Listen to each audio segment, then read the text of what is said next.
continuidad de funciones, vamos a trabajar con 4 teoremas que están relacionados con la continuidad de funciones en intervalos cerrados. El primero dice lo siguiente: si tenemos una función continua en un intervalo cerrado, recordemos que eso quiere decir que la imagen de la función en A existe y coincide con el límite cuando x tiende por la derecha hacia A. La imagen de la función existe en B y coincide con el límite cuando x tiende a izquierda en B.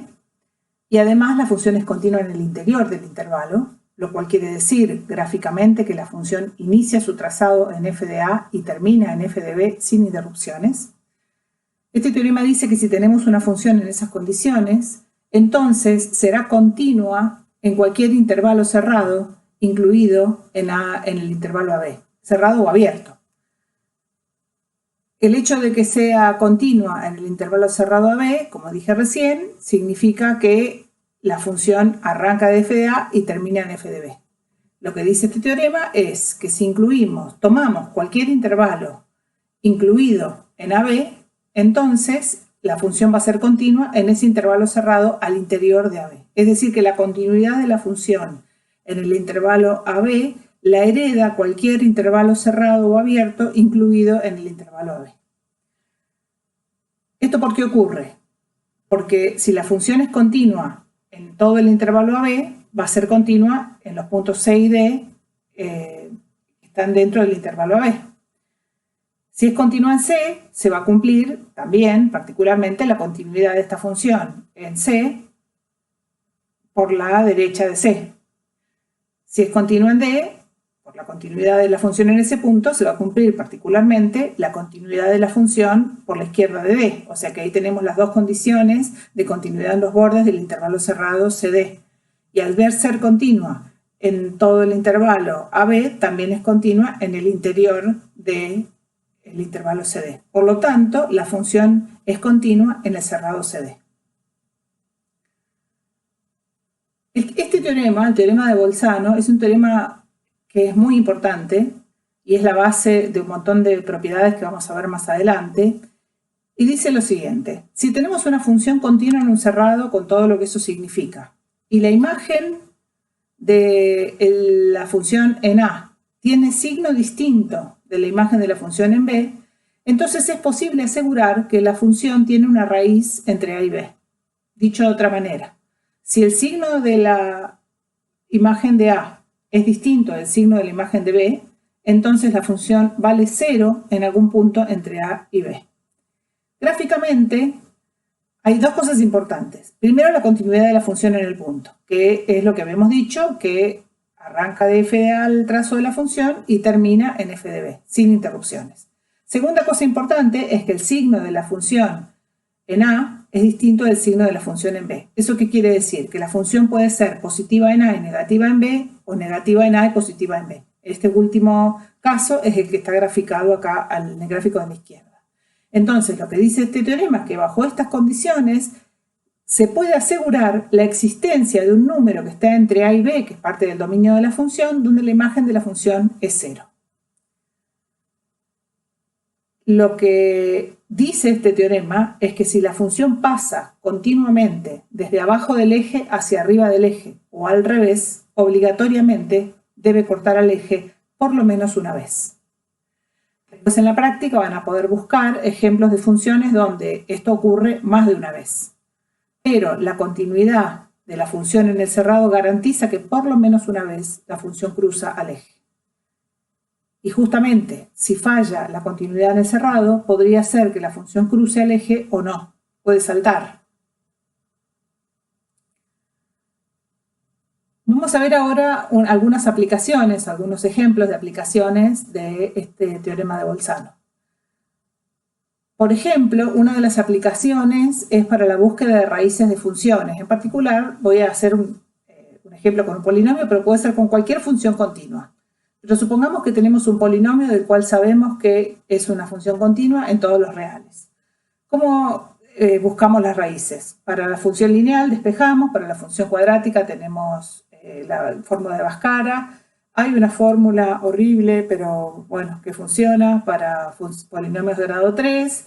Algunos polinomios de grado 4 tienen alguna forma de calcular raíces analíticamente, pero en tanto aumenta el grado de los polinomios, la búsqueda de las raíces es cada vez más compleja. Entonces existen métodos numéricos, lo cual significa que son métodos de aproximación con el grado de precisión que uno desee darle a esa aproximación. ¿En qué consiste este método y por qué se basa en este teorema de Bolzano?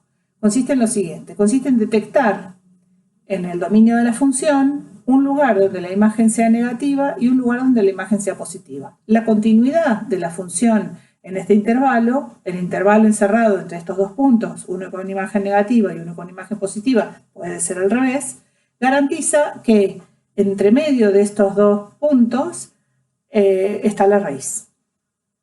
Entonces el método consiste, uno de los métodos consiste en partir en tercios este intervalo, de manera que tenemos la imagen negativa a la izquierda, la imagen positiva a la derecha, o al revés, este es un ejemplo, y en estos dos puntos podrían pasar varias cosas. Podría pasar que las dos imágenes sean negativas, que las dos imágenes sean una positiva y una negativa, o al revés, o que las dos imágenes sean positivas. Quedémonos con este caso. ¿Qué nos permite asegurar el teorema de Bolzano ahora? Que la raíz que estamos buscando ahora está en este intervalo, que va entre el primer punto detectado y el primer tercio. Podría ser cualquier otro, no importa. ¿Qué hacemos ahora? A continuación, partimos el intervalo que nos quedó en 3 y repetimos el procedimiento. Analizamos los signos de la función en estos dos nuevos puntos y podría pasar que sean los dos negativos, los dos positivos, uno negativo, uno positivo, uno positivo, uno negativo. Quedémonos con este caso en que sea negativo el primero y positivo el segundo. Entonces sabemos que la raíz está encerrada ahí.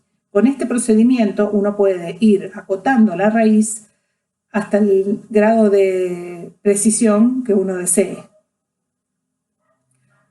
Acá les pongo un ejemplo de un gráfico donde este gráfico tiene en el eje vertical la diferencia de temperatura entre la superficie oceánica en un sitio, en el Pacífico ecuatorial, ahí están las coordenadas latitud-longitud, respecto de un promedio que se tomó entre 1982 y 2010. Entonces, ¿qué es lo que se hace para reconstruir este gráfico? Hay un dato promedio que es de unos casi 30 años de mediciones de temperatura y en algún momento, en agosto de 2011 a julio de 2012, todos los meses se toma una temperatura de la superficie oceánica y se compara con esta temperatura promedio de este periodo de casi 30 años. Entonces, ¿qué puede pasar? Que la temperatura de agosto, por ejemplo, sea más alta que el promedio, que la temperatura de octubre sea más baja que el promedio, y lo que se muestra en este gráfico es precisamente la variación de la diferencia de temperatura entre el observado y el promedio. Entonces, sabemos que la temperatura es una función continua, que pasa continuamente de un punto a otro. Y el tiempo es una función continua, es decir, que la relación temperatura versus tiempo es una función continua. Entonces, detectado un punto ahí, por ejemplo, cerca de enero o febrero de 2012, por debajo de la línea del cero, significa que en ese momento la medición de la temperatura oceánica estaba 1,2 grados por debajo de la temperatura promedio, de los 30 a 28 años en los que se calculó el promedio. Un punto por ahí, por junio de 2012, donde el gráfico está por arriba de la línea horizontal, muestra que la temperatura observada en ese momento, de 2012, estaba 0,4, por ejemplo, 0,5, no me doy cuenta muy bien ahí el valor, grados por arriba del promedio. ¿Qué nos asegura el teorema de Bolzano? Que entre enero de 2012 y junio de 2012, en algún momento la temperatura del océano coincidió con la temperatura promedio de los 28 años sobre los que se calculó. Este teorema, el teorema del valor intermedio, es una generalización del teorema de Bolzano y dice lo siguiente: tenemos una función continua en el cerrado, de manera que la imagen de A sea distinta de la imagen de B. Ahora no pide signo, sino que la imagen de A valga una cosa distinta de la imagen de B. Entonces, si tomamos un número que esté entre lo que vale f de A y lo que vale f de B, que pueden ser dos posibilidades, o la f de A es más chica que ese número y la f de B más grande, o al revés, entonces es seguro que la función en algún punto entre A y B tomó ese valor intermedio. Gráficamente tenemos lo siguiente: la continuidad de la función en el cerrado, que garantiza que la función arranca de f de A y termina en f de B sin interrupciones, y tomamos un número que está entre f de A y f de B, cualquier número que esté ahí en el medio, intermedio entre f de A y f de B.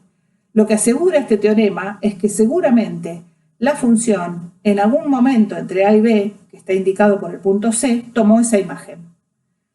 ¿Qué sabemos de la función que pasa de f de A a f de B en forma continua? ¿Qué es lo que nos dice este teorema? No sabemos cómo pasa de f de A a f de B. En este gráfico se muestran tres funciones continuas distintas que pasan de f de A a f de B continuamente. Pueden tomar otros valores que los que están entre f de A y f de B, como por ejemplo la función esta de acá abajo, que arranca de f de A, se va para abajo, sube y vuelve a subir y llega a este f de B, o esta otra que se pasa para arriba y después vuelve a este f de B, o esta la función lineal que pasa de la forma más directa posible desde f de A a este f de B. ¿Qué nos dice este teorema? Que si la función es continua en el intervalo cerrado, pasará por todos los valores intermedios entre f de A y f de B. Puede pasar una vez, puede pasar más de una vez, pero seguramente pasa por cualquier valor intermedio entre f de A y f de B. Es decir, para cualquier valor que nosotros elijamos entre f de A y f de B, siempre podemos garantizar la existencia de un número real entre f de A y f de B, tal que la función le asigna a ese número una imagen entre f de A y f de B.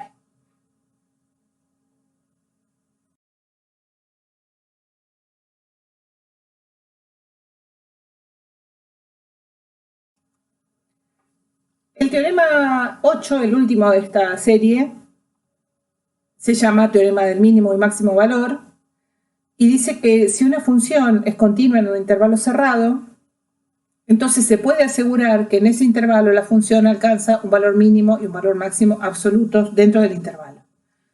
La continuidad en el cerrado, nuevamente, nos dice que la función arranca de f de A y termina en f de B sin interrupciones.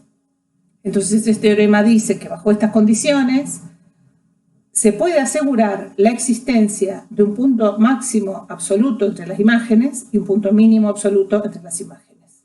Este teorema también se conoce como el teorema de la acotación, que dice que una función continua en un intervalo cerrado está acotada en ese intervalo. ¿Por qué está acotada? Porque si tiene mínimo y máximo, el máximo, o sea, las imágenes están acotadas por el mínimo y el máximo, que coinciden efectivamente con el ínfimo y el supremo. Por ejemplo, en este gráfico tenemos la temperatura corporal de promedio para un grupo de edad de 20-30 años, desde las 22 horas hasta las 10 horas, o sea, la noche, y para un grupo de edad de 70-80 años. Un experimento donde se midió la temperatura corporal, la temperatura es una función continua, el tiempo es una función continua, entonces en este trazo lo que tenemos es una función continua que relaciona la temperatura corporal con el paso del tiempo. Esta es una función continua entre el valor 0, que será acá un poquito antes de las 22, y el valor 10, que es donde terminó la medición. ¿Qué dice el teorema del mínimo y máximo valor? Que en algún momento, mirando la curva roja, por ejemplo, habrá habido una temperatura máxima y una temperatura mínima. Hay varios sitios en internet donde ustedes pueden encontrar teoría y ejercicios resueltos de este tema. Acá les recomiendo uno que se llama physicalab.com y tiene muchos ejercicios resueltos y tiene también una teoría fácil de leer y muy amigable con gráficos explicativos que pueden acompañar la teoría que hemos visto.